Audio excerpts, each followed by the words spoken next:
Marruecos y el cambio de posición en el contencioso del Sáhara Occidental también se colaron en el cara a cara entre Pedro Sánchez y Alberto Núñez Feijóo el pasado lunes. El candidato del PP le recriminó el giro copernicano del presidente con el pueblo saharaui hace año y medio sin consultar a los españoles. Feijóo le hizo un auténtico interrogatorio a Sánchez sobre esta cuestión. Le preguntó por qué cambió la relación estratégica de España con el Sáhara, quién redactó y envió esa carta al rey Mohamed VI, le pidió Marruecos que cesara a la ministra de Exteriores. El candidato socialista negó la mayor y dijo que su posición con el pueblo saharaui no ha cambiado. Hoy queremos abordar este asunto que afecta de lleno a la que fuera la provincia número 53 de España hasta 1984 y también la llegada de niños saharauis a Castilla y León este verano. Nos acompaña el recién elegido delegado del Frente Polisario en Castilla y León, Abdelaje Jalil. ¿Qué tal? Buenas noches y enhorabuena por ese nuevo cargo. Buenas noches, gracias por recibirme. En varias entrevistas estos días, Pedro Sánchez ha negado un cambio de posición en el Sáhara, pese a que sí lo reconoció hace año y medio en el Congreso de los Diputados. ¿Cuál es la situación ahora mismo entre el gobierno, la relación entre el gobierno español y el pueblo saharaui? Pues la misma relación desde hace un año y medio. Nosotros hemos prácticamente paralizado todo el contacto con el gobierno por ese cambio copérnico sobre la situación del Sáhara Occidental, porque no se entiende en ningún momento la posición de una persona, no podemos decir ni siquiera que es del gobierno, porque fue del presidente, sí. El cambio, lo focalizan exclusivamente en el presidente, ¿no? Correcto, porque prácticamente el propio gobierno español no estaba al tanto de la situación, y mucho menos el Senado ni no estaban, nadie sabía qué es lo que había pasado en ese giro. Y esa es una posición que ha tenido todos los gobiernos de los diferentes partidos que han gobernado España durante estos últimos 40 años. Entiendo que sí es una situación casi personal, me atrevería a decir, del señor Pedro Sánchez, que es un cambio de posición solamente de él. Esto no está teniendo consecuencias en, digamos, las relaciones y la protección del gobierno con el Sáhara. No sé si los saharauis se sienten desprotegidos, más desprotegidos que antes, o no está teniendo consecuencias prácticas. No cambia absolutamente nada en la naturaleza del conflicto, porque el conflicto es un problema de descolonización que las Naciones Unidas reconoce. El Sáhara Occidental forma parte de los 17 territorios no autónomos pendientes de descolonizar, y las resoluciones de las Naciones Unidas en este aspecto están clarísimas. E incluso voy más allá, que el último congreso de 2019 del Partido Socialista decía totalmente todo lo contrario de la posición actual del presidente del gobierno. Decía Pedro Sánchez el otro día en ese cara a cara que sobre Marruecos, leo textualmente, tenemos la misma posición que los aliados europeos, Alemania, Francia, Italia, Estados Unidos y dentro de la ONU. ¿Qué le parece? Pues me parece que ha faltado la verdad, porque la posición de Francia e Italia, y hace apenas 2 días, la ministra de Asuntos Exteriores de Alemania decía que estaba con las resoluciones de las Naciones Unidas sobre el Sáhara Occidental y que no se movían de ahí, y que apoyaban al enviado especial de las Naciones Unidas sobre el Sáhara Occidental. Francia, la posición de Francia dijo que la autonomía era una de las vías viables para la solución, pero nunca dijo que era una única solución realista y creíble, jamás. Entonces, la posición ha sido prácticamente del presidente del gobierno es solitaria, no ha sido acompañada ni antes ni después por ningún Estado de la Unión Europea. Yo no sé si han intentado ustedes aclarar con la Coordinadora Estatal de Amigos del Pueblo Saharaui, digamos que es la gran representante a nivel institucional, a nivel nacional, con el presidente del gobierno, si ha habido algún tipo de contacto desde que anunciara aquello, o no hay relaciones. Sí, nos consta que STEAS, que es la Coordinadora Estatal de Asociaciones Solidarias con Sáhara, pues ha contactado o ha enviado cartas diciendo que el presidente del gobierno tenía que rectificar, porque salió de la legalidad internacional, del posicionamiento habitual de los diferentes gobiernos de España, y sobre todo que España no es cualquier país respecto al Sáhara, es la potencia colonizadora. Y en el Comité de Descolonización de los 24, España sigue siendo la potencia administrativa del Sáhara. Marruecos, en el llamado Acuerdo de Madrid en noviembre del 65, España cedió la administración, no cedió la soberanía. Y Marruecos ocupó militarmente el Sáhara, es de una forma ilegal y militarmente, o sea que Los hechos hablan por sí solos. La soberanía nunca ha sido cedida a Marruecos. ¿Porque es compatible mantener unas buenas relaciones a día de hoy con Marruecos y a ver, seguir protegiendo o no cambiar esa posición con el pueblo saharaui? España llevaba con Marruecos 40 años con la misma posición y nunca ha habido problemas con Marruecos, los habituales, los problemas de inmigración, de droga, de terrorismo o cooperación contra el terrorismo, y no ha habido ningún problema. Siempre España se ha mantenido en su posición habitual de las Naciones Unidas. Estamos viendo imágenes de los campos de refugiados en los campamentos.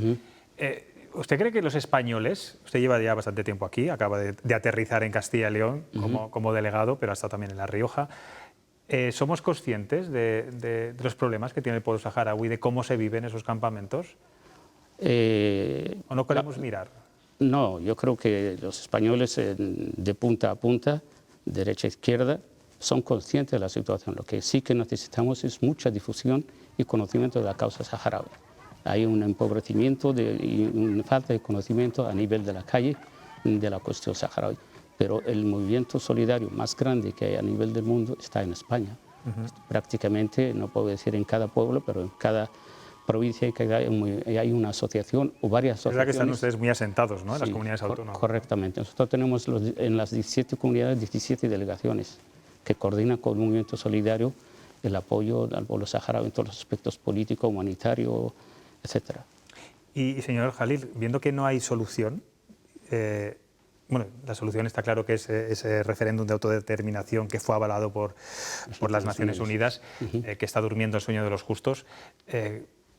¿Hay un plan B? El plan B para los saharauis no.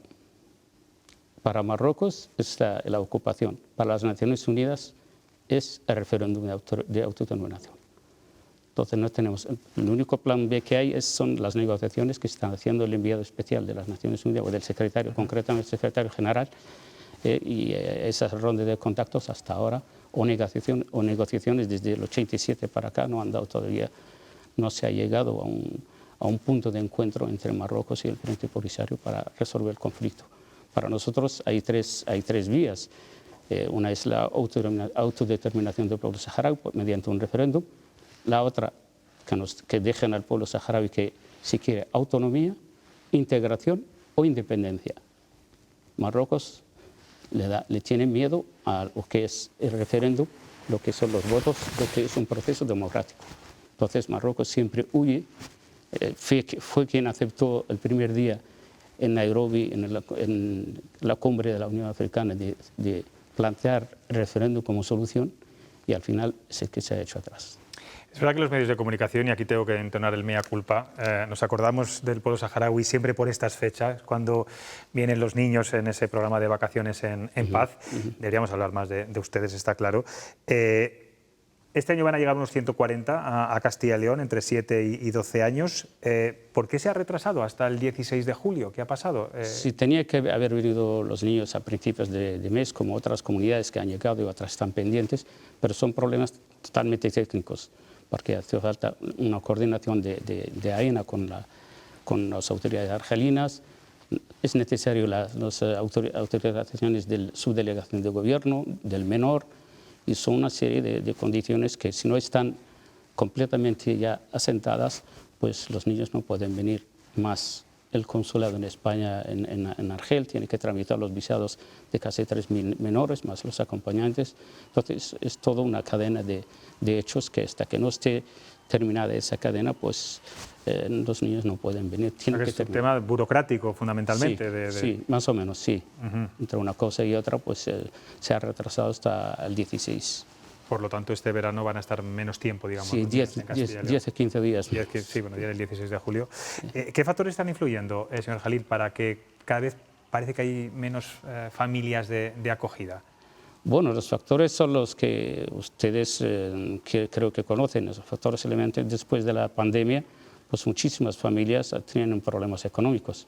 Para tener a un niño saharaui no hace falta tener, digamos, solvencia económica, pero sí las familias quieren ser generosos con los niños saharauis que proceden de estos campamentos de refugiados, y muchas familias se han echado atrás les duele el corazón pero igual ese paso no lo pueden dar y quizás se preparan para otro año para poder acoger a ese niño saharaui.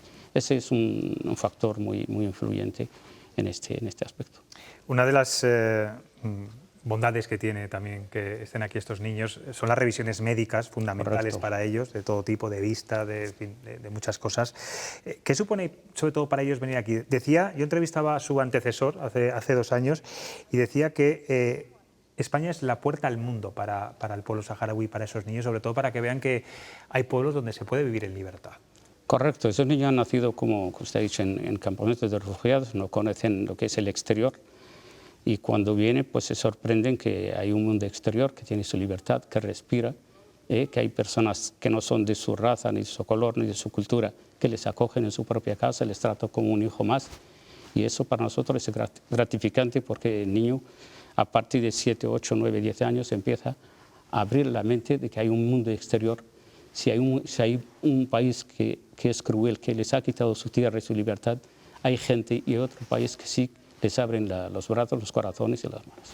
Cuando hablamos de revisiones médicas, ¿cuáles son las principales dolencias, digamos, que tienen estos pequeños? Exactamente, no lo sé, pero les hacen una analítica general y luego, pues, a partir de ahí, cada niño, pues, que si tiene algo que tratar, pues lo tratan. Si es necesaria una operación y si tiene que dar a posteriori, después de la ida de la salida de los niños, también se puede quedar a tratarse. Hablamos de los beneficios para estos niños, conocer un nuevo mundo, una nueva cultura. ¿Qué beneficios tienen también para las familias? Si alguna nos está escuchando en este momento, ¿cómo le animaría a que acogieran a niños? Sí, las familias para ellos también les abre también la mente, les genera que son solidarios, que están ayudando a otras personas que están privadas de su tierra, de su libertad, de su sanidad, de todo. Entonces ellos les genera una riqueza interna a la familia de que ha acogido a un niño saharaui que está sin tierra. Y eso es importante para las familias acogedoras. Descríbanos cómo es un campamento saharaui, un campamento tipo, para que vemos imágenes, pero bueno, nos gustaría... Las imágenes hace un rato son los campamentos. Los campamentos han cambiado en los últimos 15 años, han mejorado mucho gracias a la solidaridad, sobre todo de Argelia, que no había, hace 10 años no había luz. Ahora prácticamente todos los campamentos ya tienen electricidad, tienen también carreteras asfaltadas entre los diferentes campamentos y el día a día los campamentos viven de la solidaridad y la ayuda internacional de las grandes ONGs dependientes de las Naciones Unidas, como el ACNUR, Cruz Roja.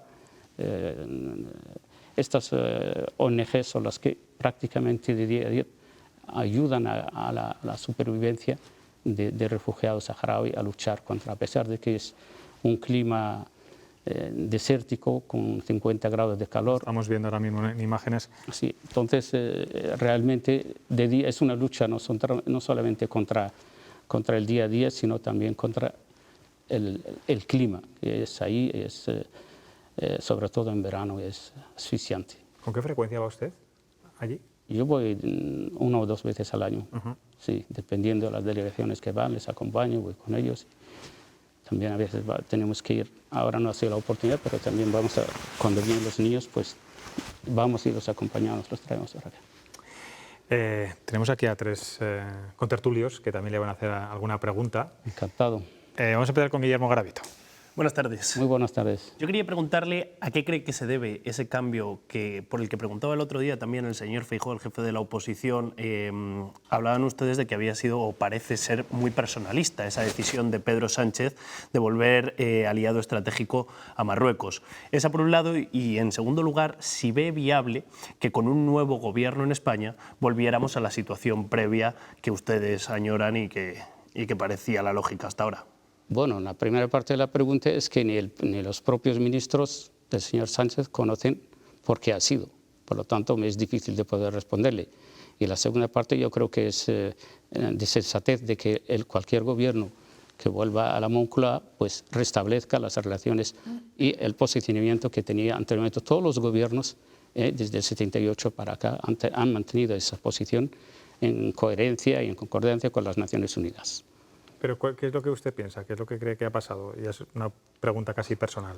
Pues no lo sabemos. Sabemos que puede haber alguna presión, algún chantaje por medio, pero lo desconocemos por completo. Es lo que está todo el mundo pues, intentando sacar conclusiones, pero sin información no se pueden sacar conclusiones. Maite.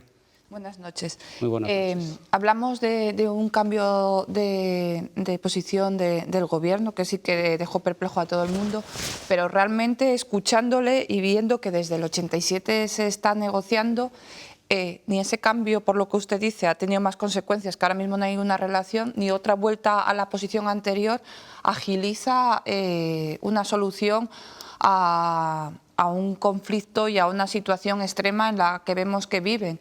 Entonces, no sé, sin más que volver a la situación anterior, lo que tendrían que exigir o habría que exigir al próximo Gobierno es que una solución efectiva. Igual que dicen, los países de Europa nos apoyan, pero claro, digamos que es casi un postureo por lo que usted está definiendo.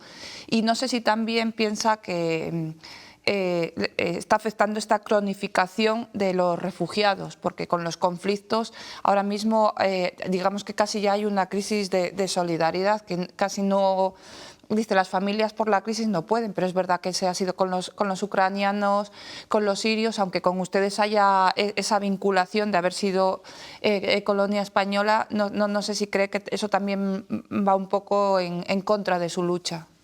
Bien, nuestra lucha hay muchos factores que están en contra, pero yo creo que cualquier gobierno que esté en la Moncloa y vuelve a la posición habitual de estos 40 años, ayuda y mucho, porque España, como dije antes, no es un país cualquiera, es la potencia administradora y ex colonia, digamos, el Sáhara es colonia de España. Entonces, la voz de España en las Naciones Unidas y en la Unión Europea es muy escuchada, dependiendo de qué versión viene.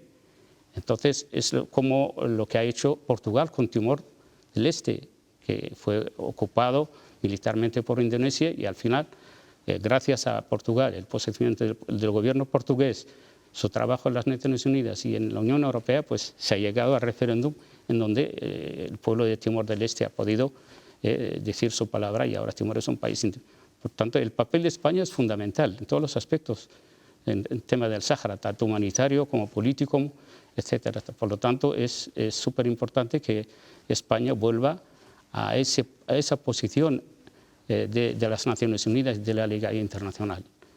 Y el tema de las familias, pues sí, que justamente el tema de Ucrania y Siria podían haber otros factores para acoger a unos refugiados y dejar otros provisionalmente. Porque a ustedes les gustaría, no sé si lo que vienen exigiendo desde hace tiempo, que España, como colonia que ha sido y protectorado, sea la portavoz, digamos, del pueblo saharaui a nivel internacional. ¿Ese es el papel que requiere, que le están pidiendo al gobierno español? Totalmente. Ya le digo que Portugal ha abanderado el tema de Timor del Este en Europa y en las Naciones Unidas y al final se ha llegado a buen puerto, en donde los timorenses han podido decir que quieren un referéndum y se ha hecho un referéndum de autodeterminación donde los timorenses pues al final han votado por la independencia. España tiene una responsabilidad histórica, moral y sobre todo que los pueblos de España van en una dirección y el gobierno va en otra. Y eso no lo entiende nadie prácticamente. Y vuelvo a reiterar que el movimiento más grande en tema de solidaridad con el pueblo saharaui está en España, está asentado en España. Por lo tanto, mayoritariamente los pueblos de España pues, apoyan al pueblo saharaui y quieren que recobre su libertad y volver a su tierra con toda la normalidad del mundo. Alfredo. Le he escuchado mencionar los acuerdos de Madrid y incluso del apoyo de la gran mayoría de países, especialmente de la Unión Europea, en relación a la causa saharaui y a la solución del conflicto, sea la que sea. Dichos acuerdos, el Consejo de Seguridad de las Naciones Unidas no lo ratificaron y me gustaría saber, que es casi ignorancia, qué razones o qué países bloquearon que las Naciones Unidas dieran por válido el Acuerdo de Madrid, que yo creo que era un poco la base que al no tener eficacia jurídica avalada por las Naciones Unidas, ha generado o perpetuado desde el 75 este conflicto. Entonces, ¿qué países son los que, digamos, han vetado, más allá de Marruecos, entiendo? Bueno, los acuerdos de Madrid nunca han sido, digamos, auspiciados por las Naciones Unidas. Ha sido un acuerdo de 3 países, España, Marruecos y Mauritania. Repartieron el territorio como un bocadillo en 2 partes, Mauritania al sur, Marruecos al norte. Mauritania, después de 3 años en guerra contra el Frente Polisario, con el pueblo saharaui, decidió firmar un acuerdo, reconocer la República Saharaui y retirarse de la parte que ocupó primeramente. Marruecos ha vuelto a reocupar de nuevo la parte de Mauritania. Por lo tanto, los acuerdos de Madrid no tienen ninguna validez ni jurídica ni auspiciada por las Naciones Unidas. Y siempre el que mayoritariamente los países del Consejo de Seguridad, sobre todo los que tienen derecho a veto, siempre Marruecos ha encontrado un gran aliado que es Francia, que es el que no ha dejado que algunas resoluciones que optaban para que se diera el primer paso, por ejemplo, el tema de derechos humanos en el Sáhara ocupado, siempre se ha intentado que la MINURSO, que es la misión de las Naciones Unidas para un referéndum en el Sáhara Occidental, que está asentada desde el 91 hasta ahora para celebrar un referéndum, pues siempre se ha bloqueado en que esa misión pueda velar por los derechos humanos que están aplastados, sobre todo en el Sáhara Occidental, donde no se puede ni levantar una bandera saharaui ni manifestarse. Entonces, Francia siempre ha sido el gran aliado y sobre todo dentro del Consejo de Seguridad de las Naciones Unidas. Pues Abdallah Jalil, gracias. Usted es muy valiente porque acaba de aterrizar casi en Castilla y León y ya está concediendo una entrevista, lo cual está muy bien. Hay que conocer la comunidad, que es complejo. Usted viene de una comunidad uniprovincial, no tiene nada que ver, no tiene alguna referencia de lo que es Castilla y León. También es historia Castilla y León. Hombre, claro, Iremos recorriendo historia para conocer pues, el acueducto de Segovia, a Ávila, poder ir a ver la Universidad de Salamanca y otros. Aquí es historia, entonces es bueno que vengamos a estudiar para reconocer y recorrer estas tierras donde ha habido mucha historia. Claro que sí. Entiendo que esos 140 niños están repartidos por las 9 provincias. Sí, ¿no? están las 9 provincias, sí, correcto. Y que son pocos, ¿no? Debería haber más. Ha habido mucho más en los años anteriores. Sí, está claro. Sí. Está claro. Bueno, pues desde aquí ese llamamiento a que haya más familias de acogida y mucha suerte, de verdad, mucha suerte. Muchas gracias y me gustaría recalcar nuestro agradecimiento a esta casa por habernos recibido una y otra vez para que los ciudadanos y ciudadanas puedan conocer una causa tan justa como es la del pueblo saharaui. Muchas gracias. Tenemos esa responsabilidad y hay que estar ahí. Gracias. Muchas gracias.